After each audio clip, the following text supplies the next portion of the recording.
Kita tunaikan zakat, infak, sedekah. Alhamdulillahilladzi ja'ala Ramadhana syahran mubarakan wa ajaba naharahu siyaman wa asanna lailatahu qiyaman.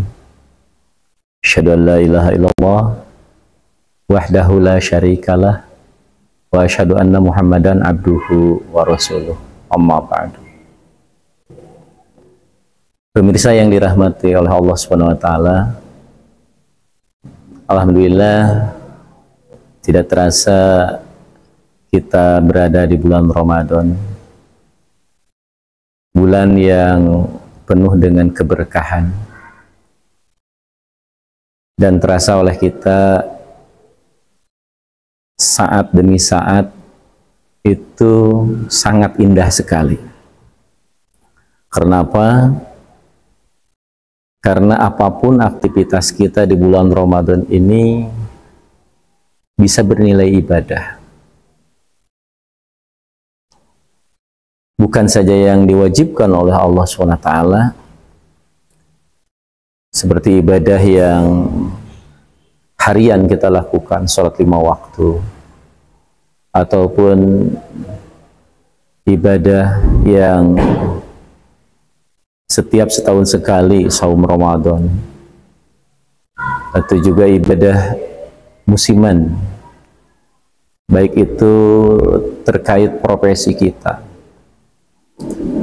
yang apabila di antara kita ada yang kesehariannya bertani, tentu ada musim-musim untuk beribadah. Ketika panen, kita mengeluarkan zakat. Ataupun bagi para pedagang yang ketika kita mengeluarkan modal, kita alokasikan zakatnya. Atau ada yang menghitungnya haul setiap setahun sekali.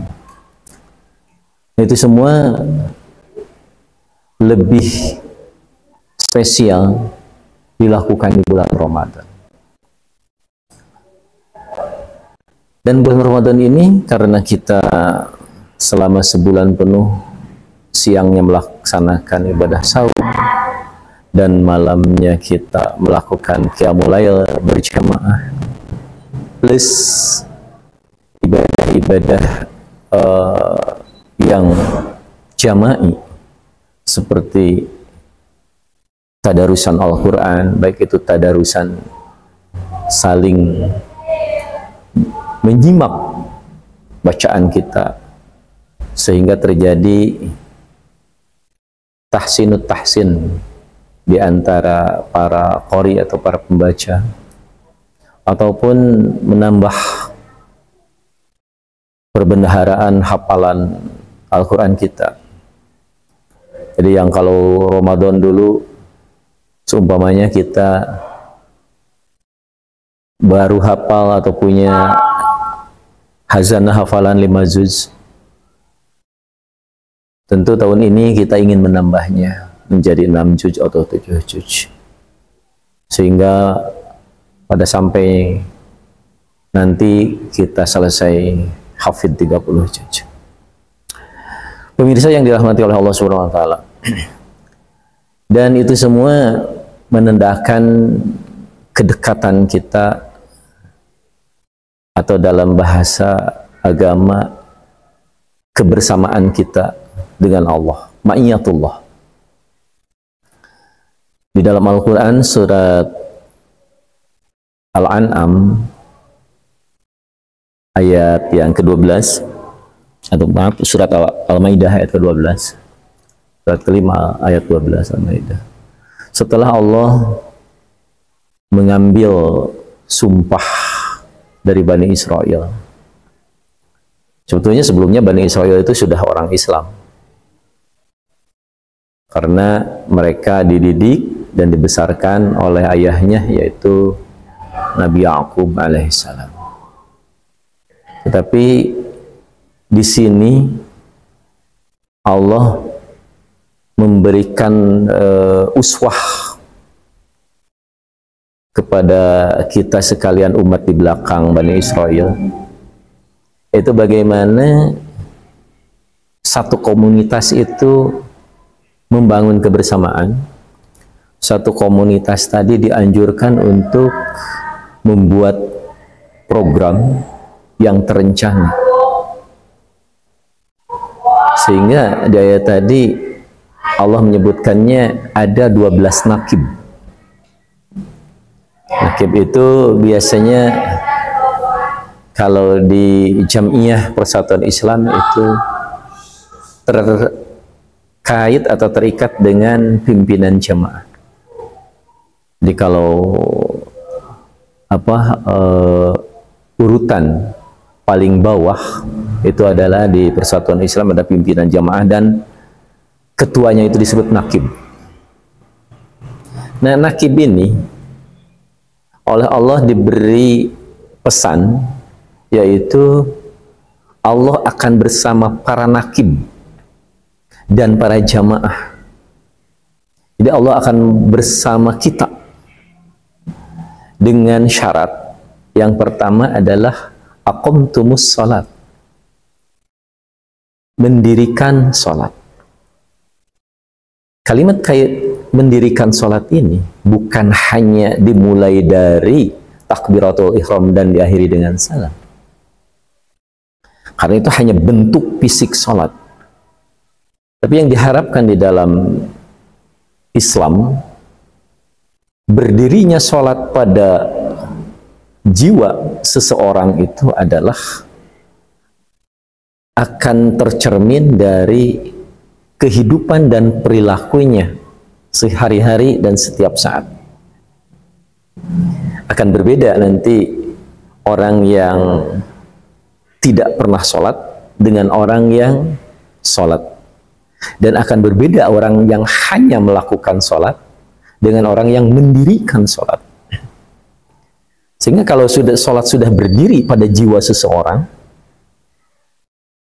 khusyuknya, ingatnya kepada Allah, zikirnya tidak hanya pada waktu sholat saja, tetapi akan berlanjut ke pasca sholatnya nanti.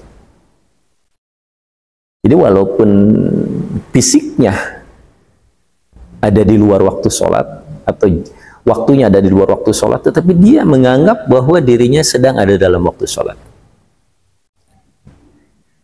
Atau walaupun fisiknya sudah tidak di masjid, sudah tidak di atas sajadah, tetapi sudah ada di tempat kerjanya, di tempat bisnisnya, di tempat hiburannya, tetapi tetap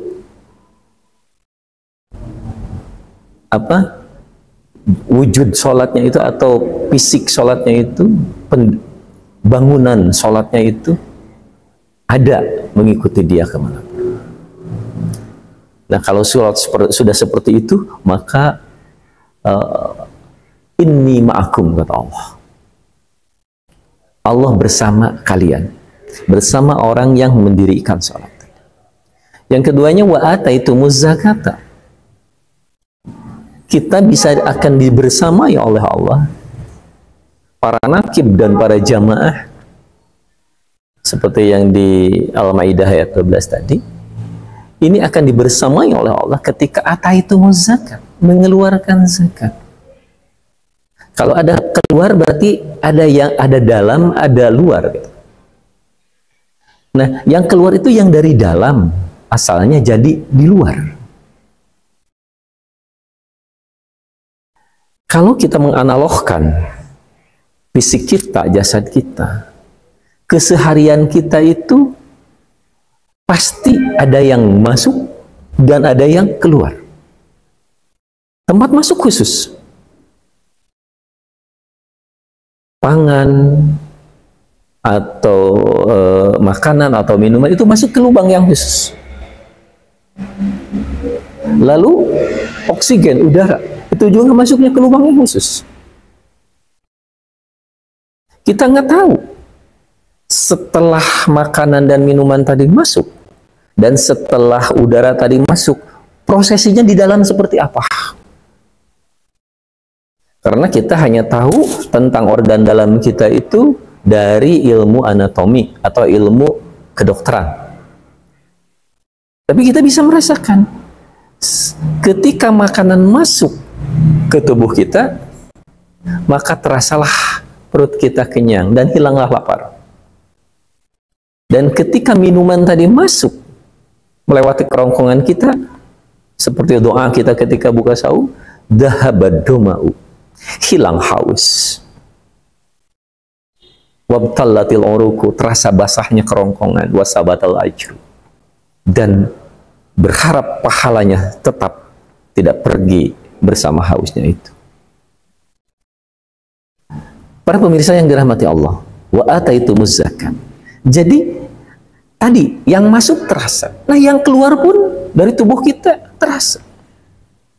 Banyak saluran-saluran yang keluar dari tubuh kita, baik itu yang disebut air besar, air kecil, keringat yang keluar dari rongga kepala kita pun bermacam-macam.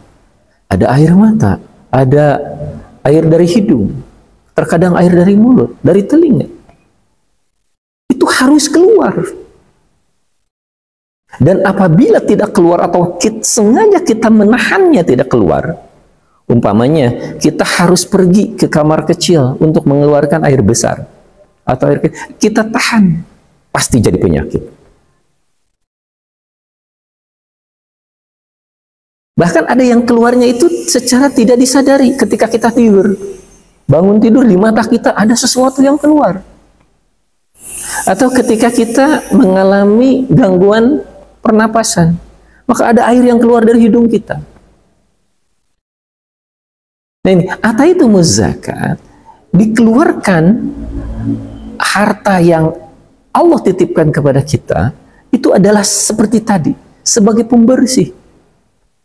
Kita bisa bayangkan, kalau kita harus ke kamar kecil, lalu kita tahan, berbahaya. Nah ini pun sama. Harta yang harusnya kita keluarkan, baik itu untuk sedekah wajib, terkait dengan apa itu dengan profesi kita, atau terkait dengan bisnis kita, atau terkait dengan harta benda kita. Kita tahan, itu berbahaya. Harus keluar. Dan bahkan kalau meminjam analog buang air besar, kita buang air besar itu tidak di tempat umum, tapi di tempat yang sembunyi, yang khusus. Nah, itu mengingatkan kita bahwa ketika mengeluarkan zakat kita lebih baik seperti itu. Tidak ada yang tahu. Nah, alhamdulillah di Persatuan Islam juga di ormas-ormas yang lain sekarang sudah ada lembaga amil zakat. Di Persi ada lembaga amil zakat Persatuan Islam. Nah itu untuk tadi, untuk menyelamatkan kita dalam berzakat dan menyelamatkan zakat kita. Nah itu, jadi kebersamaan Allah dengan kita tadi di surat Al-Maidah ayat 12, mendirikan sholat, mengeluarkan zakat. Yang selanjutnya adalah meminjamkan kepada Allah. Kalau tadi ada mengeluarkan zakat, ada lagi meminjamkan sesuatu kepada Allah dan beriman kepada Rasul dan membelanya. Maka kata Allah, la ukaffiranna ankum sayyi'atikum, kesalahan-kesalahan kita bersih, bukan dosa, ini kesalahan-kesalahan. Oh, dosa itu dengan taubat, ini kesalahan dengan amaliyah tadi. Mudah-mudahan Ramadan ini sukses, atau kita sukses dibersamai Allah dengan amalan-amalan tadi. Dan mudah-mudahan uraian singkat ini ada guna dan manfaatnya, terutama untuk meningkatkan kualitas diri kita menjadi nakib-nakib Allah di membela agama Islam ini. Diakhiri dengan doa, Rabbana la tuzigh qulubana ba'da idh hadaitana wa hab lana min ladunka rahmatan innaka antal wahhab. Aqulu qouli hadza wa astaghfirullah li wa lakum. Assalamualaikum warahmatullahi wabarakatuh.